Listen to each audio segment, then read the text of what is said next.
Welcome to AZIN's Journal Club, episode 58. I am Dr. Z, here with KC, and today we are tackling one of the most genuinely confusing stories in critical care medicine right now. Should we give steroids to patients with severe community-acquired pneumonia? And I say confusing on purpose because this is not a clean, settled topic. We have one beautiful positive trial, one big trial that seemed to contradict it, and a whole stack of meta-analyses from 2023 through 2026 trying to make sense of it all. KC, set the scene for us. Why do we even think steroids might help in pneumonia? So the core idea is that in severe pneumonia, a lot of the damage is not just the bug itself, it is the body's inflammatory response to the bug. The lungs flood, the immune system overshoots, and that hyperinflammation is part of what kills people. Corticosteroids are powerful anti-inflammatory drugs, so the hypothesis is that if you dampen that overshoot at the right moment, you can keep people off the ventilator and keep them alive. The catch, of course, is that steroids also suppress immune defenses and raise blood sugar, so it is a balance. Exactly. And for years the guidelines actually said, do not do this routinely. The 2019 ATS and IDSA guidelines recommended against routine steroids in severe CAP. So what changed? Let's start with the trial that changed everything. KC, tell me about CAPE COD. CAPE COD was published in the New England Journal of Medicine in 2023. It was a French trial, double-blind, placebo-controlled, the gold standard design, across 31 ICUs, and it enrolled 800 adults with severe CAP. Severe here meant things like a high pneumonia severity score, or being on mechanical ventilation, or needing high-flow oxygen with a poor oxygenation ratio.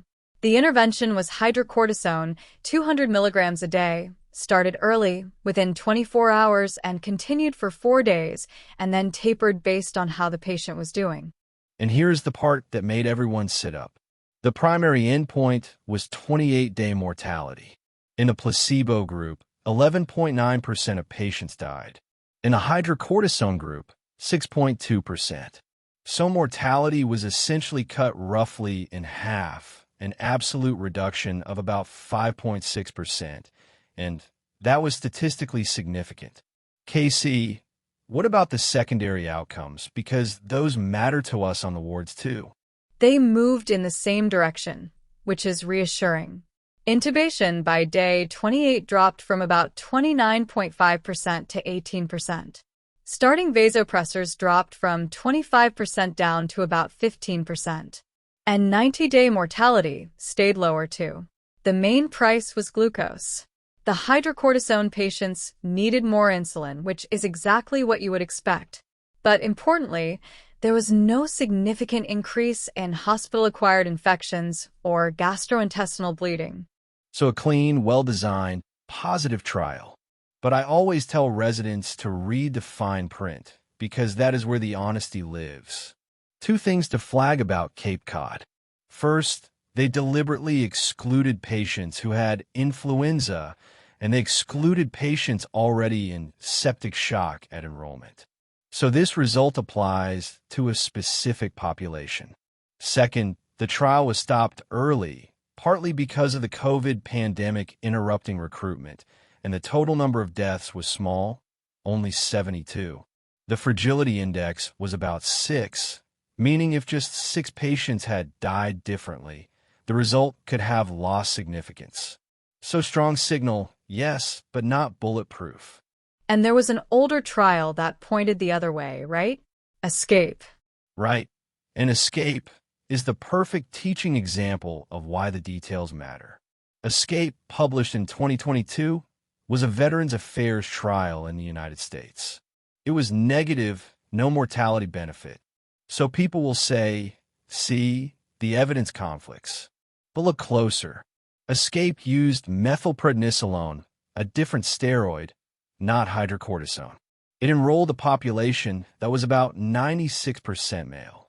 It started the drug later, up to about 4 days in, instead of within 24 hours. So it is a different drug in a different population at a different time. CAPE does not really refute hydrocortisone. It tested a different question and got a different answer. That distinction between the drugs actually turns out to be one of the most important threads in this whole story. It absolutely does, and we will come back to it. But first, the plot twist. Because in 2025, a huge trial landed that seemed to contradict CAPE COD. KC, walk us through REMAP-CAP. So, REMAP-CAP is an international adaptive platform trial, 101 sites across 18 countries.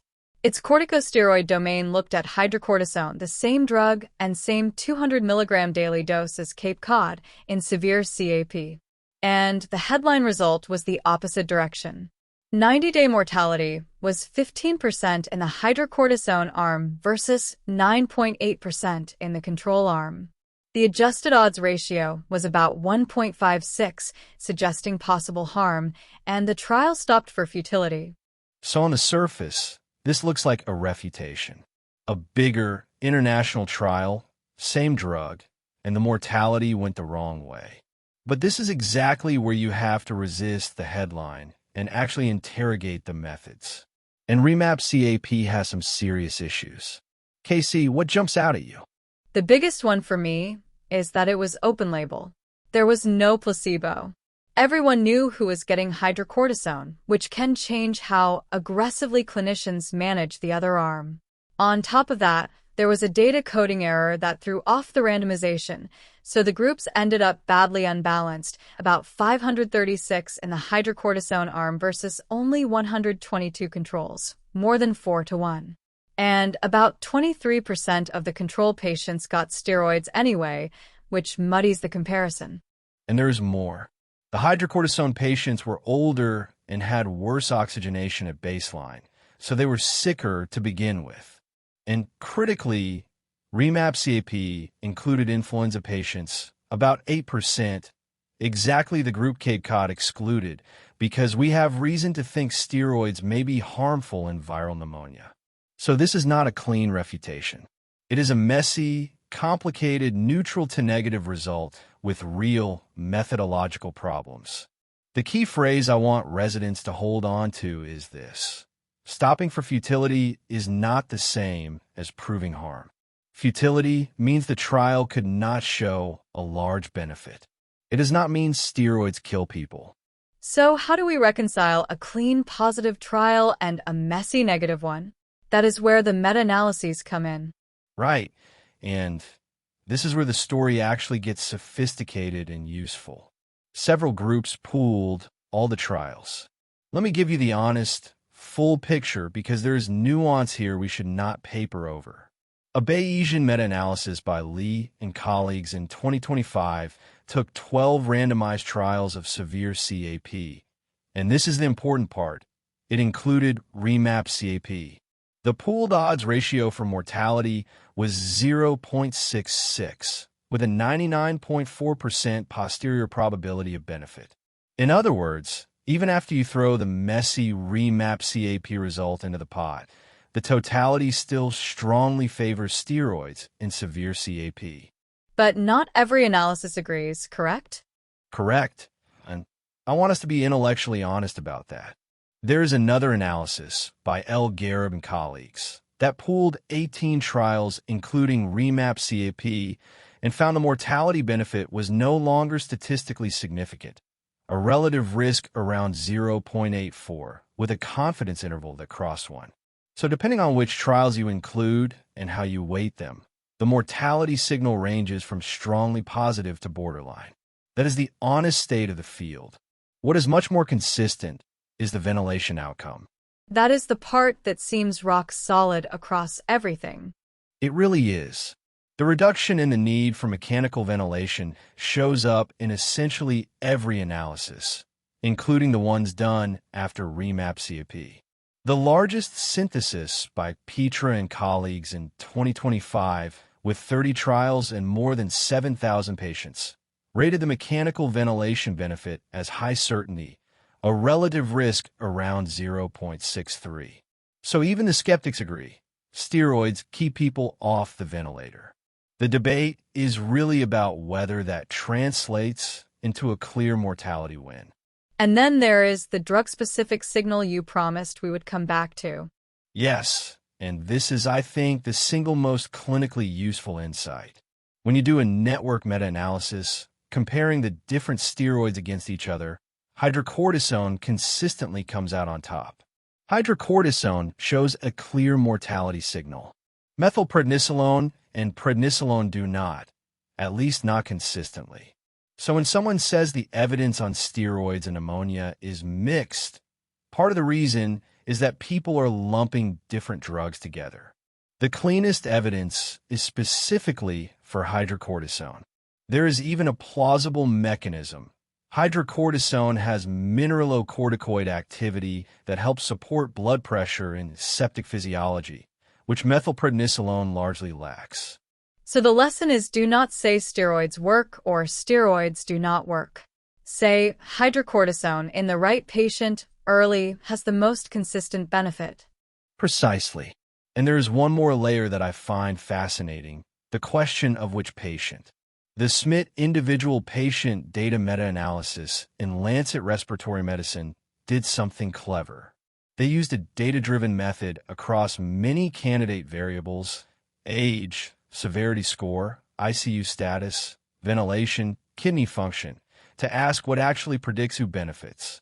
And only one variable survived: C-reactive protein, a marker of inflammation. Above a threshold around 204 milligrams per liter, the benefit was substantial, mortality dropping from about 13% to 6%. Below that threshold, essentially no benefit. Which is almost counterintuitive because we usually pick patients by how sick they look, the severity score, not by an inflammatory marker. Exactly. And that is the provocative implication. Severity scores and ICU status, on their own, did not predict who benefits once you accounted for CRP. The patient who is severe but has low inflammation may not benefit. The patient with florid hyperinflammation, very high CRP, may benefit a lot. Now, the big caveat, that 204 threshold was discovered in the data. It was not the prospective entry criterion of a dedicated trial, so we cannot treat it as gospel yet. But it is a strong signal that should shape how we think. So, let us bring this to the bedside. How have the guidelines actually landed? The guidelines have shifted, but with appropriate caution.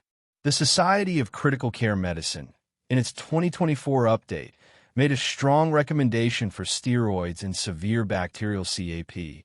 But, and this matters, that recommendation came before REMAP-CAP was published. The updated ATS and IDSA guideline in 2025 is more measured. It makes a conditional recommendation based on low-quality evidence for steroids in severe CAP, and it makes a strong recommendation against steroids in non-severe CAP. So the direction is clear: yes for severe, no for non-severe, but the strength for severe is conditional, reflecting that lingering REMAP-CAP uncertainty. So, what is the actual move when I am admitting one of these patients overnight? Here is how I would put it together. If you have an adult with genuinely severe CAP in the ICU requiring real respiratory support, consider starting hydrocortisone at 200 milligrams a day and start it early, within the first day. Before you do, confirm it is not influenza, because that is the group most likely to be harmed and the group the positive trial excluded. If you can check a CRP, a very high value strengthens the case considerably, and a low value should make you pause and think. Then, once you start, monitor glucose aggressively, because hyperglycemia is the most reliable side effect, and uncontrolled sugars can erase the benefit. And reserve this for severe disease. In non-severe, ward-level pneumonia, the guideline is a clear no. And the honest one-sentence summary? Hydrocortisone, given early to the right severe CAP patient who does not have influenza, most likely reduces the need for mechanical ventilation and probably reduces mortality, with the strongest signal in highly inflamed patients. REMAP-CAP adds real uncertainty to the mortality claim, but its flaws mean it complicates the picture rather than overturning it.